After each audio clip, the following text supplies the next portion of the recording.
In this video, we'll talk about dative case with indirect objects. Подарки. Что Денис купил кому? What gifts did Denise buy for whom? Match the gift with the family member as you listen. Денис купил отцу галстук и маме красивый шарф. Сестре он купил видеоигру. Бабушке он купил книгу, но не знает, что купить дедушке. Тете и дяде он купил фильмы. Двоюродному брату он купил футбольный мяч, и двоюродной сестре он купил карандаши. Notice the grammar here. Buy what for whom? What did Denise buy for whom? Денис купил книгу бабушке.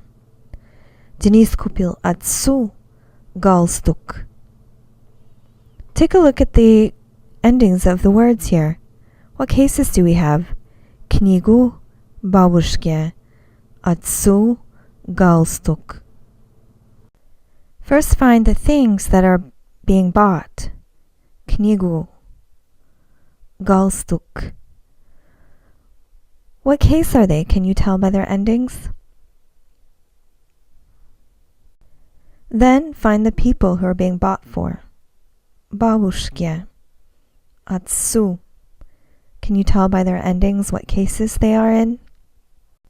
You probably figured out that the things that are being bought, книгу, галстук, are in the accusative case. They're the direct objects. They're the things receiving the action of the verb. Whereas бабушке, отцу, are the people for whom are being bought. Dative case.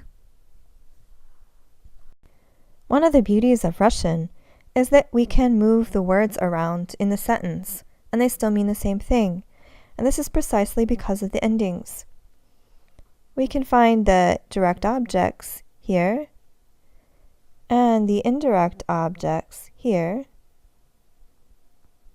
and they can be in completely different orders and mean basically the same thing. Денис купил книгу бабушке, and бабушке Денис книгу купил. We can really put the words theoretically in any order, and they will mean the same thing. And that's precisely because the endings on the words tell us what role they're playing in the sentence. Furthermore, this doesn't only happen with the verb to buy. It can be other verbs as well. Here's another example. Она говорит тебе правду. Она тебе говорит правду. Or we could move it around even more. Она тебе правду говорит. Then we have the indirect object. Who is she saying the truth to? Тебе.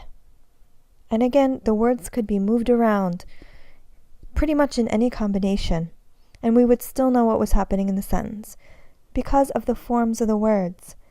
Тебе is dative, so we know that's to or for whom.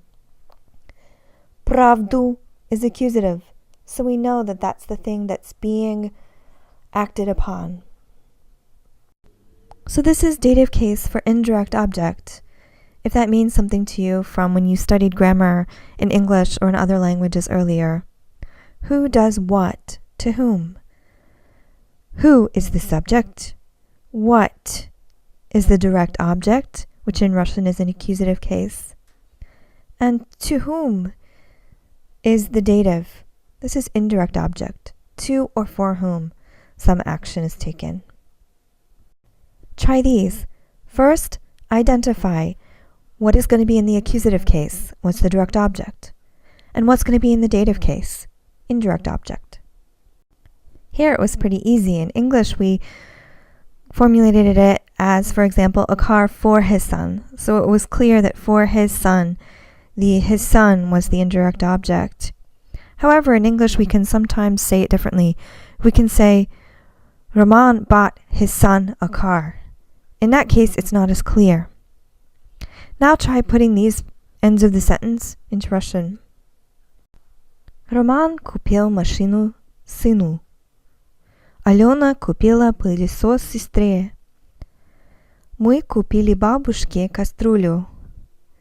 Ты купил юбку жене? Я куплю отцу галстук. Они купят книги родителям. Here we have all of the direct objects in green, the things that were bought or will be bought. And then the people for whom they're bought are in blue. Notice that the word order is switched in some cases, and actually, pretty much in every case, we could put them in either order. We could switch it around. Роман купил сыну машину. So if you put it in the opposite order, that works as well. The order doesn't matter because we can tell what is being bought for whom by the endings on the words.